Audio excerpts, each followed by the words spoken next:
ప్రభుల వారు కూడా ఇదిగో వాడుక చొప్పున ఒలివల కొండ మీదకి వెళ్ళి ప్రార్థన చేస్తే చెమట రక్తం వలె మారిపోయిందంట. ప్రియ దేవుని బిడ్డ, నీ కుటుంబం బట్టి నీకు వేదన లేదా? నీ పిల్లల కొరకైన వేదన లేదా? దేవుడు దీవించినట్లుగా నీ వ్యక్తిగత జీవితాన్ని దేవుడు ప్రభు ఆశీర్వదించినట్లుగా, నీ ఆత్మీయ అభివృద్ధిని ప్రభు దీవించినట్లుగా. స్తోత్రం, స్తోత్రం. అమ్మా, ఈ ఒక్క నిమిషం నీ కొరకు ప్రార్థన చేసేదానికి సమయం. దేవుడు దీవించినట్లుగా నీ వ్యక్తిగత జీవితాన్ని దేవుడు ప్రభు ఆశీర్వదించినట్లుగా, నీ ఆత్మీయ అభివృద్ధిని ప్రభు దీవించినట్లుగా. స్తోత్రం, స్తోత్రం.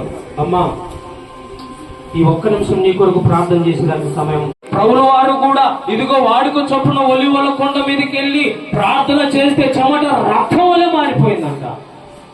ప్రియ దేవుని బిడ్డ, నీ కుటుంబం బట్టి నీకు వేదన లేదా? నీ పిల్లల కొరకైన వేదన లేదా?